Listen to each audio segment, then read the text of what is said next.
Council, this meeting has been advertised in accordance with the Open Public Meetings Act, NJSA 10:4-6, with adequate notice of this meeting being provided to the borough's co-commission newspapers and also published on the borough's website. Amy, will you call the roll, please?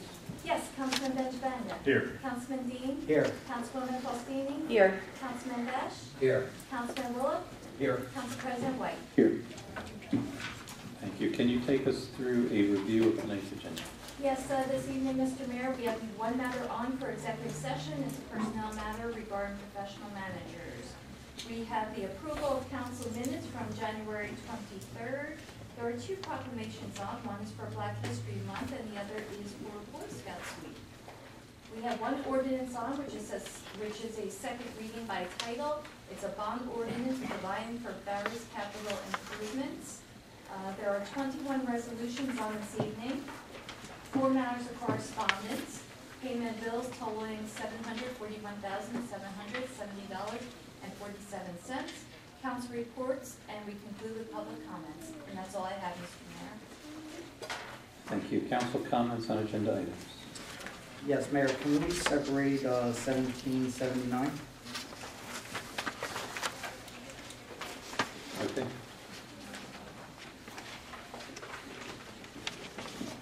Any others? Mayor, I just want to mention to you, resolutions 75, 76, and 77, they will actually expire today. They'll only last until Friday. So Karen did return it. Okay. Any other comments, questions, discussion? Okay, can I get a motion for executive session, one item for personnel, professional managers? So, motion by Council President White, seconded by Councilman Bullock. All in favor? Aye. Anyone opposed?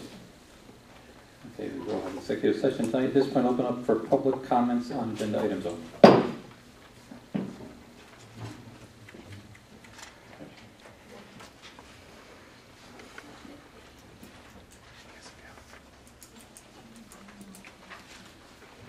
Good evening, Mayor and Council. Joe Lambert, 1131 Tompkins Avenue. With regards to agenda item 1779, I want to make sure this is the proper time to address this. Yeah, please. Mr. Mayor, I do have some questions. This is with regards to the borough's COAH obligation and the settlement agreement which the council and mayor are discussing entering into. First question I have is, do we know what the borough's actual obligation is, the COAH obligation is, what that number is, the total overall number? We do. And Betsy, I don't want to get any of these facts wrong. I mean, there are different phases of the COAH plan, but Yes. you? There is not. One second. Can you just let everyone know who you are? Oh, I'm sorry.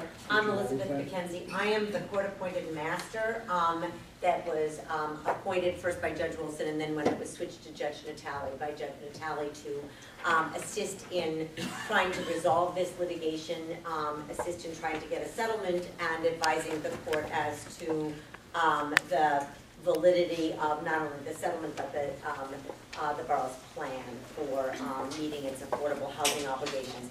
As you know, there is not a court-determined fair share number for any municipality in the state. There are several numbers out there. The settlement number that was determined based on a discount from the Fair Share Housing Center number, which is basically 40% of the number that they came up with, which is the benefit of settling, came out to a total number of 538. The borough's plan, and that is just for the prospective need and the gap period obligation. It covers both. It does not cover the prior round, which you had already satisfied. It doesn't cover the indigenous need, which is a rehabilitation obligation, which is ongoing too. But it does cover sort of the new construction that you're looking at. you would be meeting, according to your plan, because you were eligible for a vacant land adjustment, you would be meeting 419 units or credits out of that number. You will still have an unmet need of 119 units. But that is your fair share obligation based on the terms of the proposed settlement, which takes into account getting a discount from the Fair Share Housing Center calculated number of, which had been projected at 896. I'm not saying that their number was right, but they were willing to compromise their number downward substantially in order to get a settlement. I should tell you that the terms of the settlement agreement that the council is considering tonight also provide that if there is a determination by a court that has jurisdiction in this vicinage, or if there is an act of the legislature, or if there is a reinstated council on affordable housing that would somehow come up with a lower number, you get to go back into court and get your number lowered. That's the best I can tell you. Thank you. Just have some more questions, Mr. Mayor. With regards to the property at 1111 Durham Avenue, I believe it was mentioned that the current number of units that was being proposed was about 410, somewhere in that area. Is that correct? Okay. Can there be additional units developed over and above that on that property? I know the obligation is 410 there, but can there be additional residential units over and above that outside of COAH? No, so again, not all 410 units are going to be affordable units, so that I know that we've seen some comments going around on social media. This is not a 100% affordable unit. Out of that 410 units, 82 units or 20% of that will meet our COAH obligation. The developers, this agreement and subsequent agreements with the developer will limit that to 410. And again, I think the only thing is that number could potentially go down based on what Betsy was saying, if there was some kind of movement where a number was determined to be lower than what our discounted number is. Okay. Also, does the zoning allow for mixed usage at 1111 Durham Avenue? Currently? Yes. I don't think it does. It's off OPA 1, I believe. So. Yes, I can answer that. So Stan, can you let everyone know who you are? This is the borough plan. Yeah, Stan Swed from Tina Associates on the borough plan. There is no mixed use to be permitted at that site. So there's going to be no retail or non-residential uses, just strictly residential uses. I thought your question was currently what is it zoned. It's not zoned mixed. It's currently zoned in industrial office. Yeah. But it won't be mixed use either. Just backing up to your other question, I think one important note, I don't want to be taken out of context. Or when you say there will not be additional units, there will not be additional units in South Plainfield. A portion of this site does lay on Edison, so Edison naturally would have the right to add that. So if you were to combine South Plainfield and Edison's property, could you see more than 410 units? Yes, you will not see more than 410 units on the South Plainfield property. Have there been any, or are there any plans or studies into the number of school-age children who could potentially reside at the Durham Avenue property? And there was a number that was mentioned at the last council meeting, but I don't know if there's been any actual studies, based on, past developments or what we've seen in the past that, some of the. Yeah, I know we were looking into the celebrations development, or I'm sorry, actually the celebrations as well, but Traditions, which opened late in 2001. Stan can give you some information on it. So we know what the amount of school children that have come out of it. I think there's 2 buses full. We're getting the exact number. And Stan, I don't think at this point there's been a formal study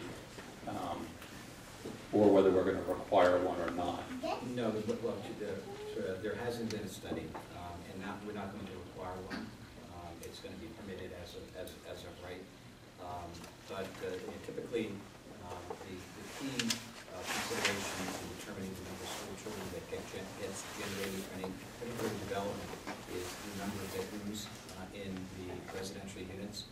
So the smaller the number of bedrooms per unit, less school children that typically get generated. On a per unit basis, the largest generator of school children obviously is a single-family home with multiple bedrooms.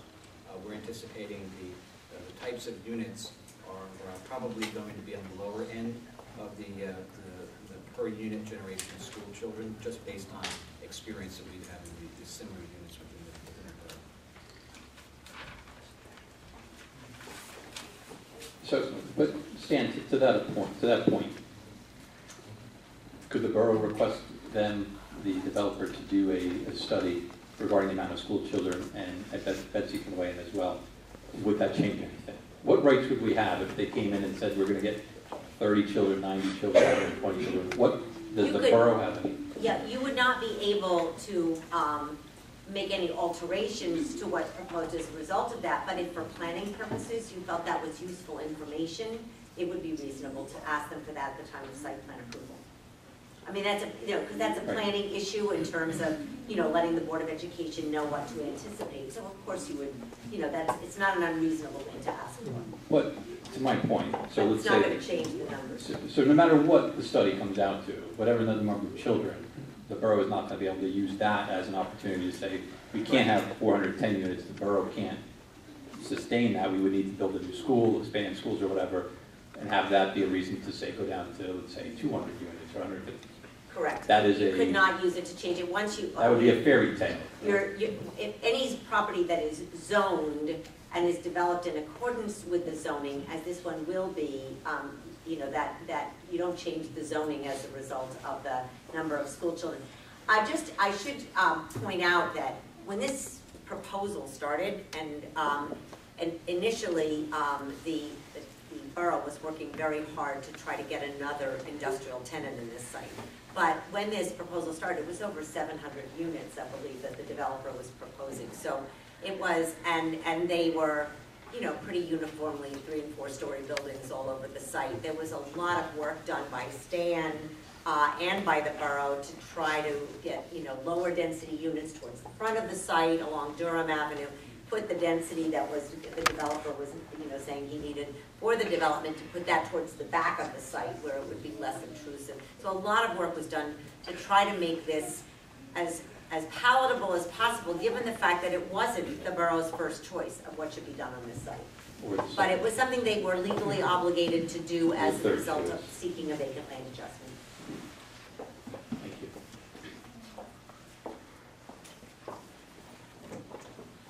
Do we have any idea of what the infrastructure impact and possible costs may be for the development of level 11 as proposed by settlement agreement?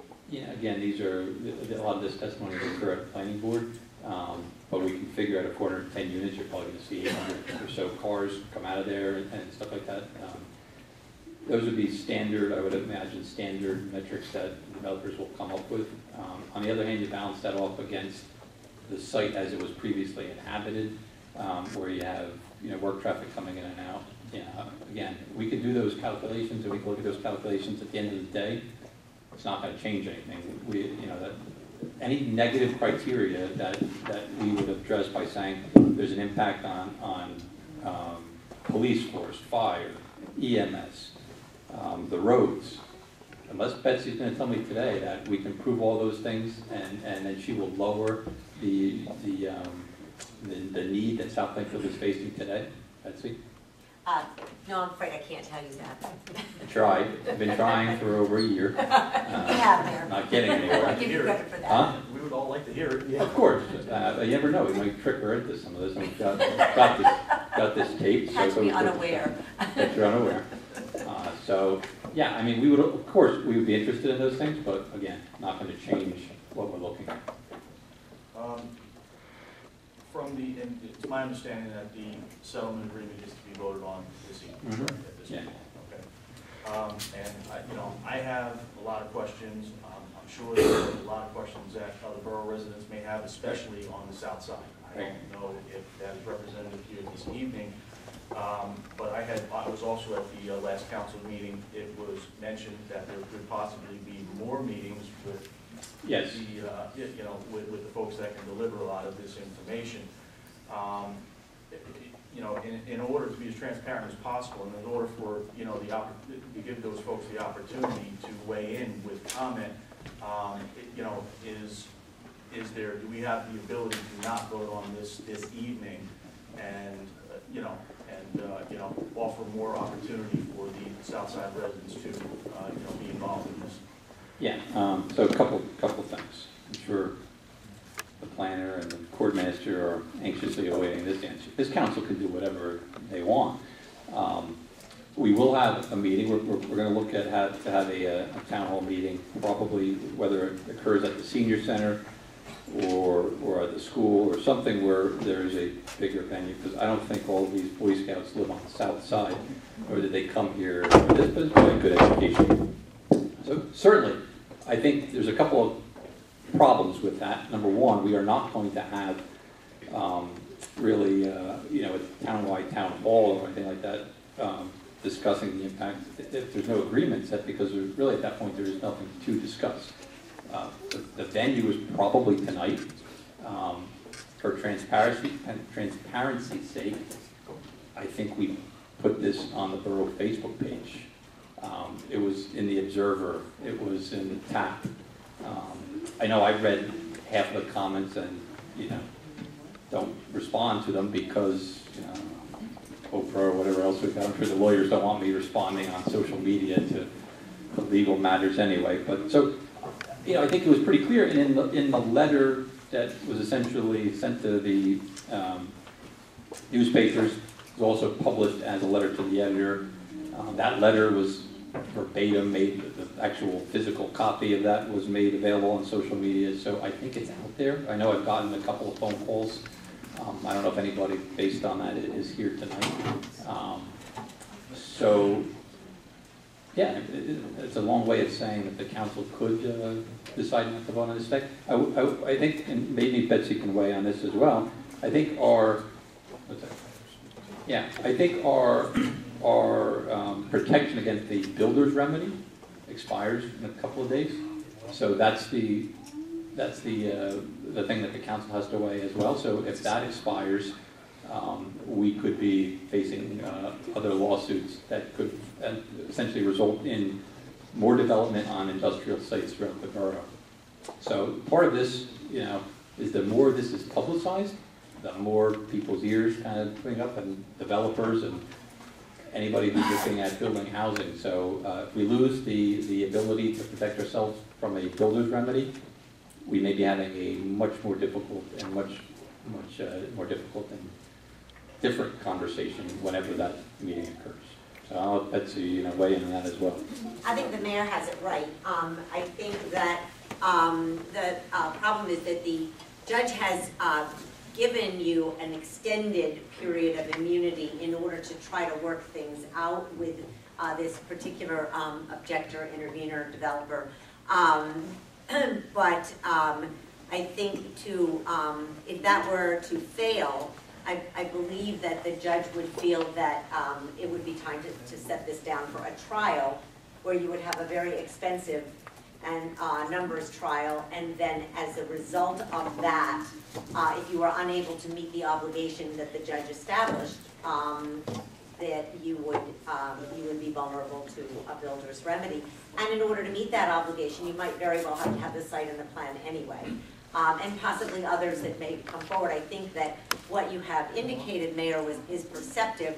I think that having a settlement closes the door on anybody else coming in. It allows you to keep as much control as possible over what happens in the future. Whereas the longer this goes on, the more other people may become interested in redeveloping industrial properties, and you may find there are more opportunities. You might be able to meet your whole number, whatever that turns out to be. You might not need a vacant land adjustment, but you would have many more people in play.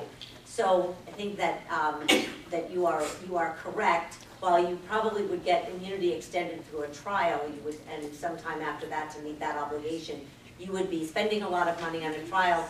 You wouldn't necessarily get a better deal. In fact, you might get a worse deal, because this represents a 40% discount over the Fair Share Housing Center number, and it could go up. So this is a 40% discount to the Fair Share Housing number. At a trial, let's say we came in at 30%.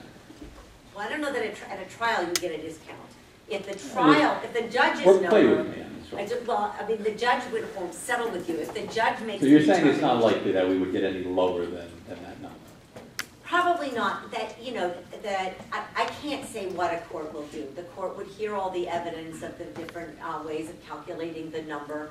But I think that given the fact that the Supreme Court has now ruled that the gap period is in, the expert numbers that have been floating around that are much lower will go up. And there is always the possibility that a judge would choose a higher end number. That there is a track record in Middlesex County for that, although you have a different judge. But that it's possible that he would sort of follow that lead. I don't know what will happen. I just think the thing is, this is risk management. And if you want to close down the opportunity for others to come forward and want to maintain control over your plan, and you want to go with a number which could get lowered if a lower number is found to be applicable, I think that this is probably a smart move on the borough's part, but it is not an easy one, I recognize. Under any likelihood, what is the possibility of not including 1111 Durham in any plan going forward, whether we go to court or not? I don't see that as a possibility. You are a vacant land adjustment municipality.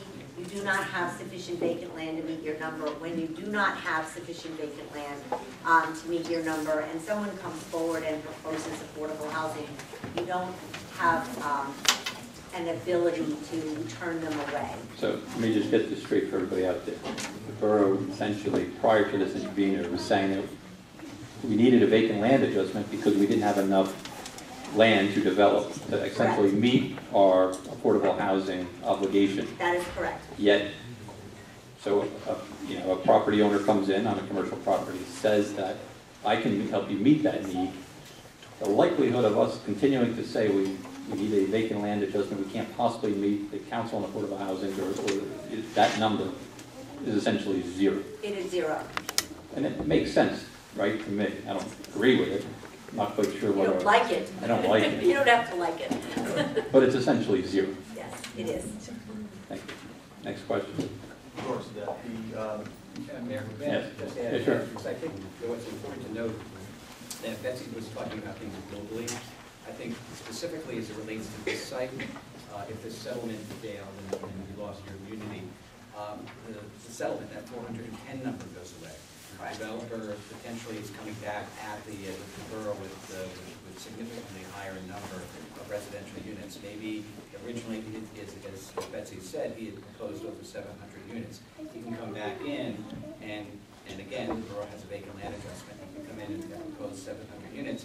And the judge may be, convinced that that's the best way for the borough to meet its obligation. In addition, as part of the settlement agreement, in addition to just settling on a number, there are requirements in the settlement agreement that specific design standards and specific aspects of the design of the site, including buffers, changing or transitioning the densities away from the existing residential neighborhoods, providing open space amenities, wider roads, providing enhanced landscaping and design. All those things go away as well. So that's part of the settlement agreement that the borough is voting on this evening, embodies all those aspects. So the one good part about the settlement is that the borough actually does retain a significant amount of control over the overall design of the project. And Betsy, as the court master, did in fact indicate when we were mediating with the developer that would be an important part of the quid pro quo of the settlement with the developer. So Stan, I know you weren't the planner at the time, but the planning nightmare that I think occurs at traditions where the school board has found it nearly impossible to get school buses into the complex, and the fact that where they were picking up children on New Durham Road, where residents along the townhouse, those streets, find it almost impossible to park past the streets. The developer, and it's the same developer, that site could be replicated in mass on this 1111 Durham with no control from the governing body and no control from the planning board to correct these things, and then ultimately end up in more units. Yeah, and actually minimal control. The borough would have very, very limited influence over the overall design, so long as the developer was in fact meeting the requirements of the zoning that would be put in place by the court.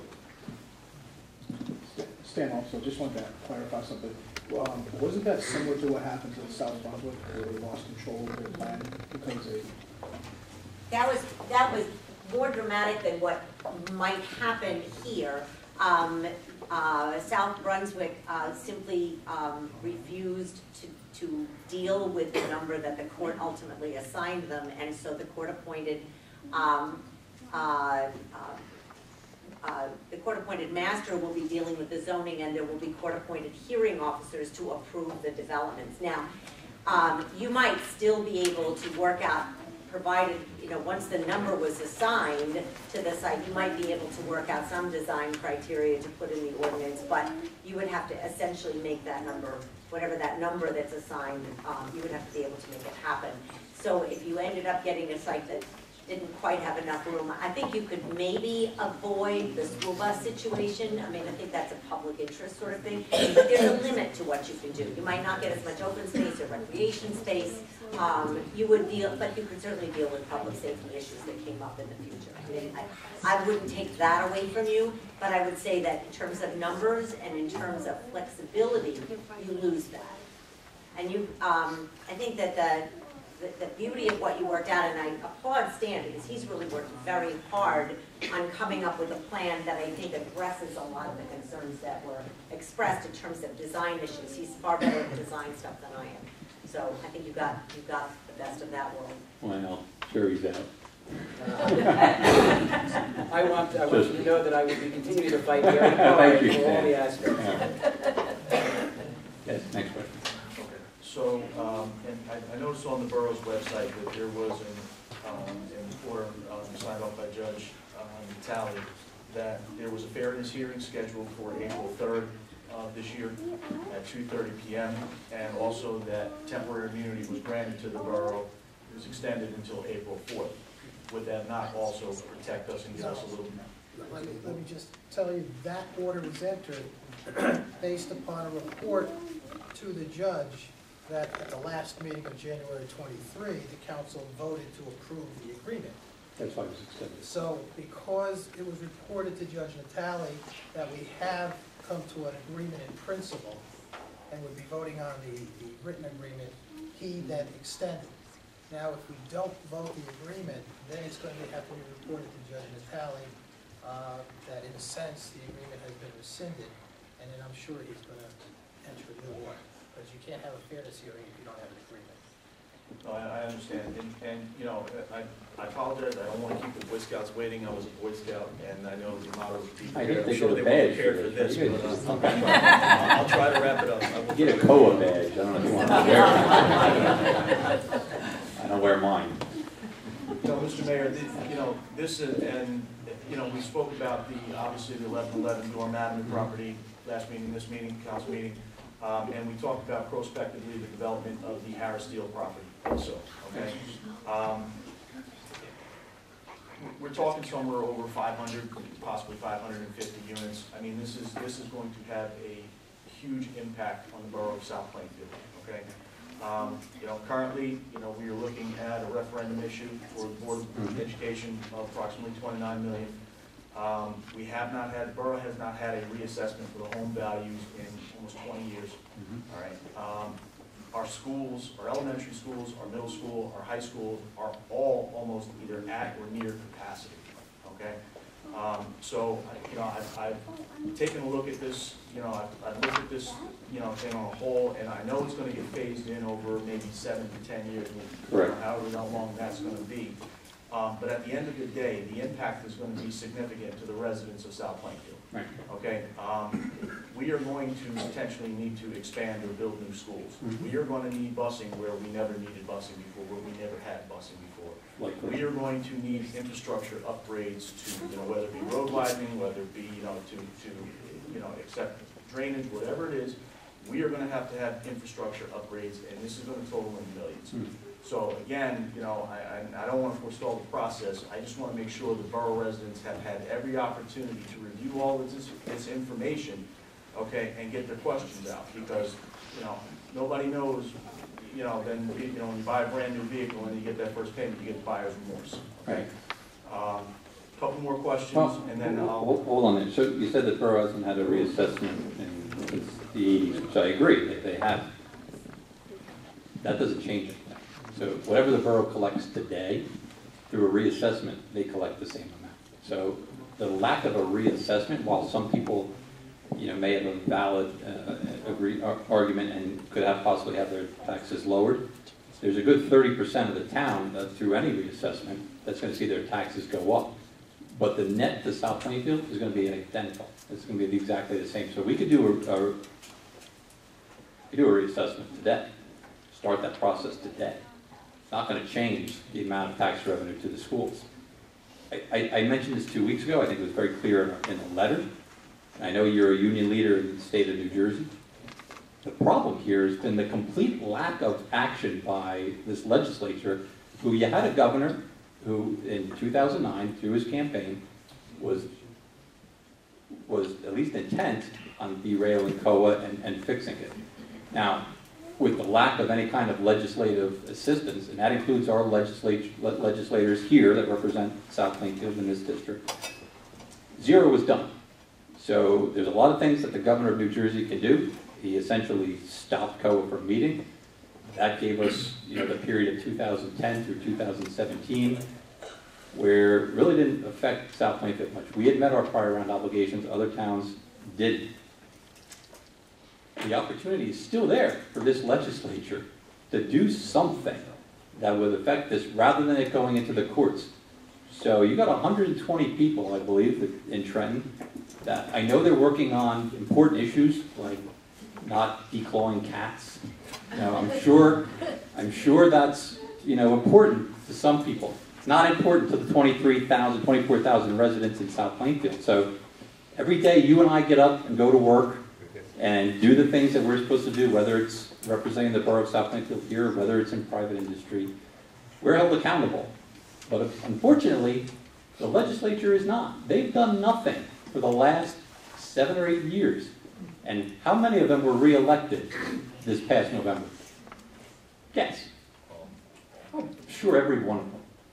So Joe, I agree with you. At the end of this, we're going to see another thing. We're going to see more housing come into South Plainfield, whether we like it or not. Whether we put up a show, and I've said this in the letter, signed by every member of the council here. We can put up a big show. We can spend $200,000, $500,000, $700,000. All the money where you say it's critical to build new schools and to make sure that we have the infrastructure here. At the end of the day, the likelihood that we're going to result in is more development in South Plainfield, more industrial sites that are sitting out there not being developed today, where we can close this agreement today and limit the exposure to what we have.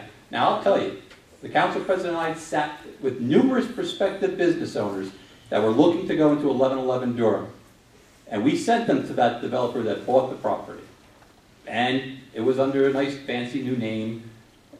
They had the for sale sign, for rent, for lease sign out there. We sent plenty of businesses that were looking to locate on that site.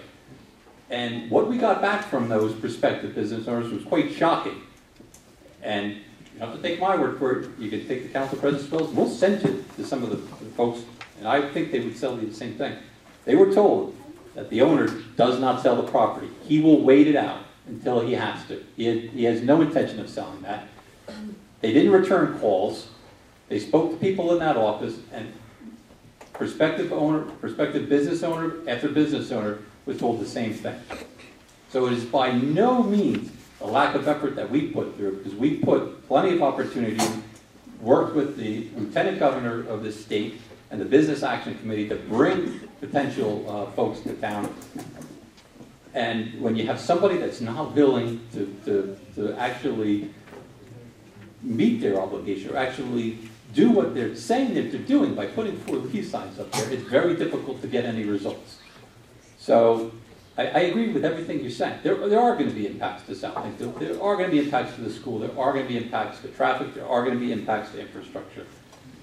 There's also going to be new tax revenue that comes out of that. And hopefully whatever governing body is here, when those are built, whether it's 10 years or 15 years from now, and the school board and the like Glenn, what are we estimating that probably a revenue into South Plainfield and the Board of Education would be out of that ballpark number? You're looking at a net rateable, I don't know, it's gonna be 40, 45 million. I mean, I'm assuming that the school district's gonna get, I don't know, $1.3 million, $1.5 million, somewhere in that neighborhood. They're gonna get $1.3 million, $1.5 million. And like you said, we're on the same timetable and it's 7 to 10 years. They've got 7 to 10 years with an extra $1 million to $1.5 million coming in. I think you need to start planning for a new school at that point. I would love to tell the developer. It is gonna be when it's developed, you know. Right. Well, once it's in there, once, you know, we start seeing it. But regardless, there will be additional revenue. Whether another referendum is required at that time, there will be additional revenue that comes in that could pay that service out. I'm sure if any one of us were forced with the likelihood and the reality that you're going to see more children in those schools, we would make those planning opportunities to do that. So the school board, future school boards can do that. But again, I don't know what the alternative is. I wish there was an alternative. There doesn't appear to be. And if Betsy wants to stand up now, give her another chance. I don't have an alternative. She doesn't have an alternative. Not a good one, anyway. So I agree. So we could ask, I can go to house to house to house throughout South Plainfield. I can go to school. I can go to business. We can hold town hall meetings from now until the end of March. And we can listen to every comment that a resident has to say. It's not going to change anything. It's not going to change anything because we don't have any alternatives. The alternatives that we had are the ones that we've taken. We've gotten it down from a developer that wants to put 700 plus units in there down to 400. We've got to the point where we have an agreement that withholds some protection from the courts, where the courts are willing to fend off additional people that are willing to come in there and erase that perspective that we would have. We can choose to fight it. We will look great in the newspapers. We will. I'll be on Channel 7, Channel 4, I have no problem. We can all come down here, we can all get together, we can stand up here, and we can fight the big mighty COAH and the big courts. Who wins against the courts? At the end of the day, though, we're going to have to face the residents when they come and said, you could have had 400 units. Why do we now have 700 units over there? And I don't have a good answer for them, Joe. And I don't know if any of these council members do, but I certainly don't. We've tried everything. Like I told you, I don't want to, sorry, Boy Scouts, you're going to be here a little bit longer. But we've gone through this around and around and around, trying to get a developer in there, trying to get a business in there. It hasn't worked. Unfortunately, there's no play on the other side. So if you've got an idea, tell me now. Actually, whisper over to Betsy. Maybe she'll listen. You seem like a reasonable guy. I've tried it. I'll talk to Betsy at the conclusion of the meeting. Thank you. Last question, Yes. Mr. Mayor. Has anyone, either yourself or anyone on the council, spoken to the developer about possibly working with the borough to try and ease the impact, and particularly with regards to this? I think he would tell you, and yes, we have. Of course, we've raised all of the concerns that we've had. His thing is, we were going to put 700 units here, we're putting 400. I've eased your problem. So these developers are in existence for one thing, right? Making money. Thank you, Mr. Mayor. Thank you, council. Thank you. Thank you. Anyone else want to follow that up?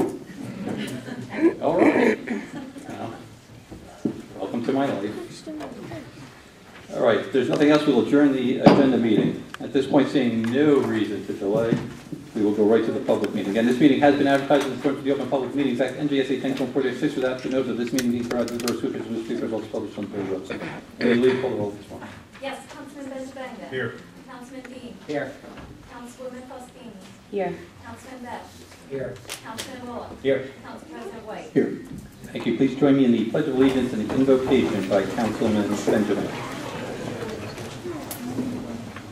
Pledge allegiance to the flag of the United States of America and to the republic for which it stands, one nation, under God, indivisible, with liberty and justice for all.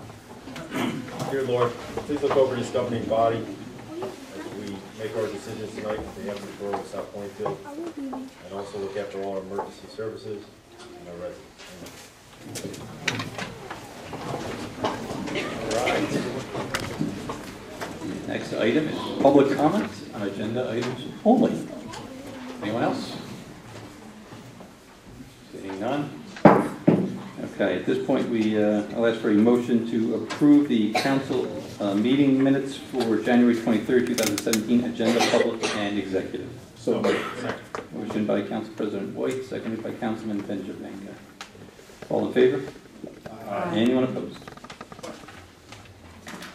Okay. Getting there, Boy Scouts, we're getting there.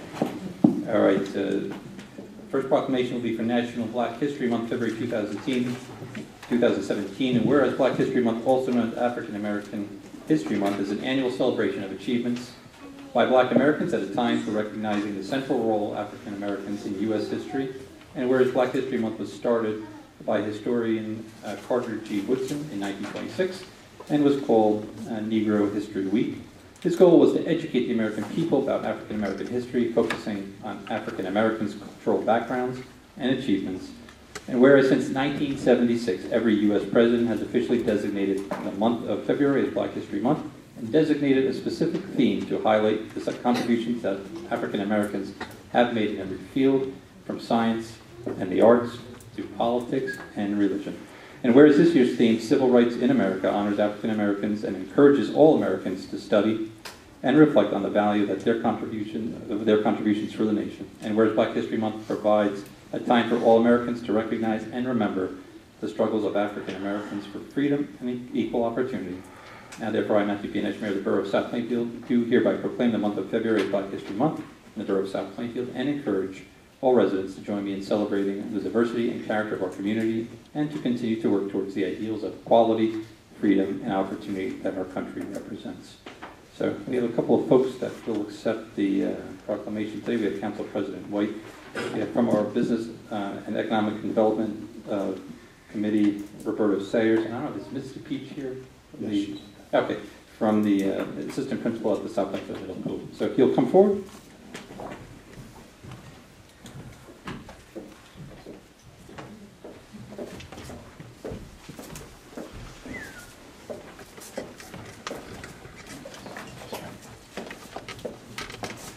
Aren't you bringing Christina?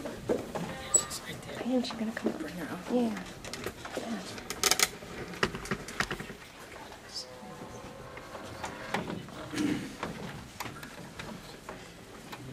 Christina's, her daughter's coming. Oh, wait. 1 second. Yes.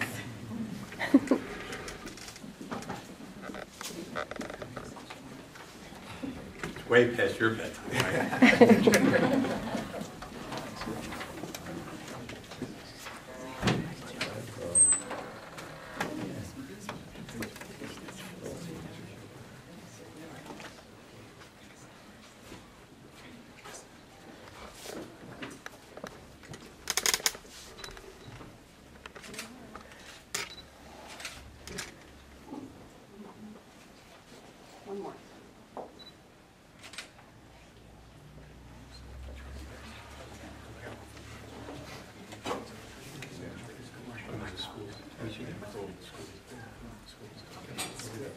Thank you.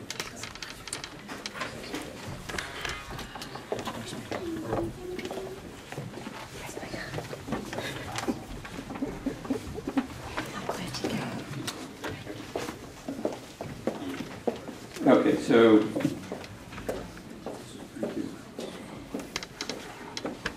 it's also Boy Scouts Week, February 5th through 11th, 2017.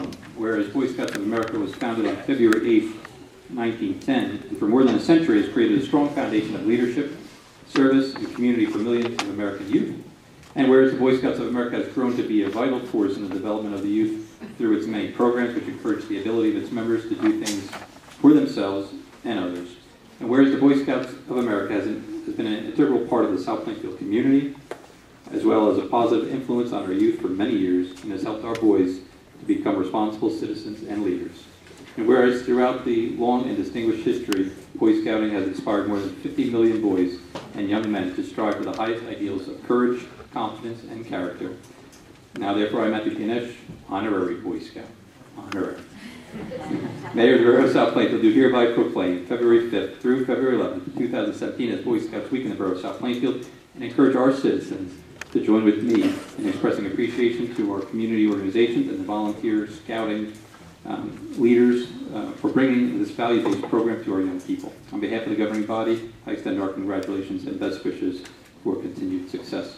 So what we're going to attempt to do, since I know there's a bunch of scouts and their leaders here, we will call up the individual scout numbers.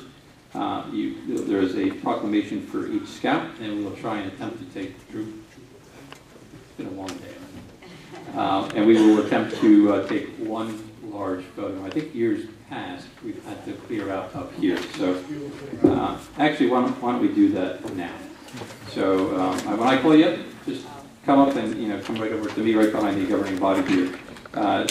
Boy Scout Troop 124.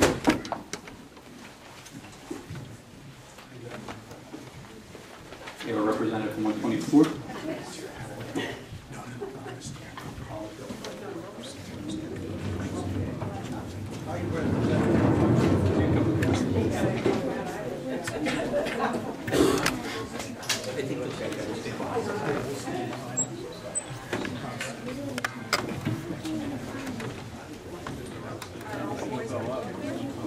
Boy Scout Troop 125.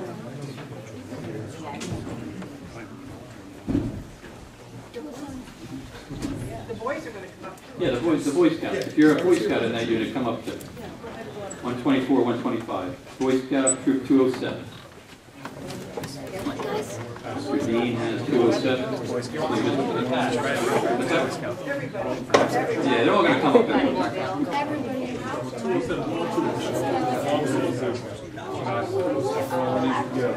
Troop 309.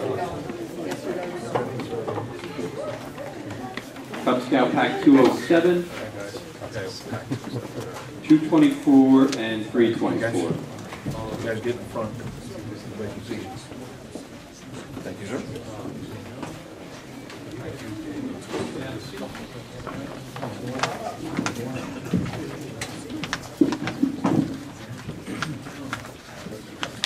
Need you guys in the front. Let's do a great seat. So you want to sit in the main seat? Sit in the main seat. Sit in the main seat.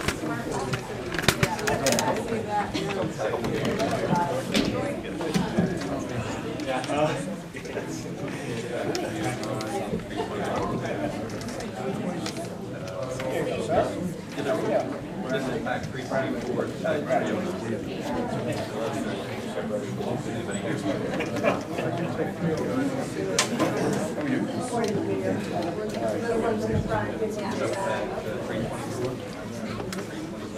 He's sitting.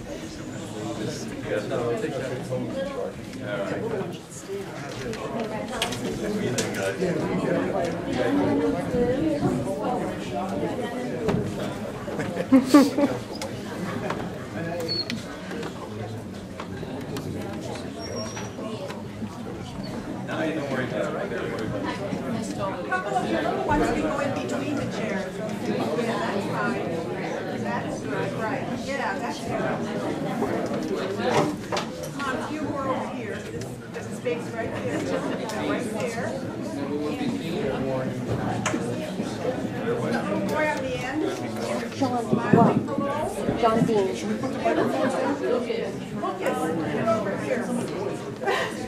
Oh, John. Yeah, lay the mic down, we can't see the little boy. John Dean. People can go in between those. Okay, you can come over here.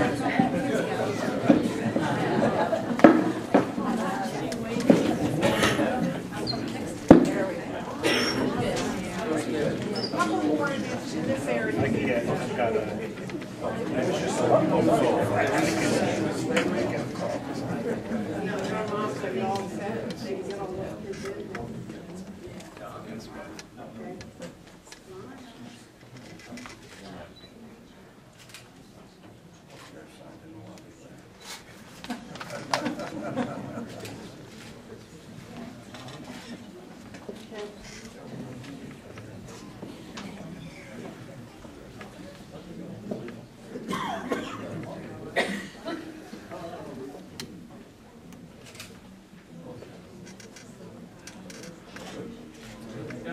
You should get American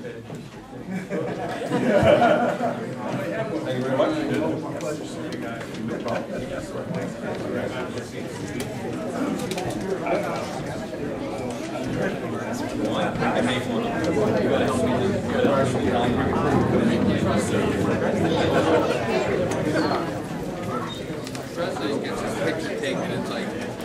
Yeah, 10,000 for shovels. Thanks for taking care of all this. But without it was like.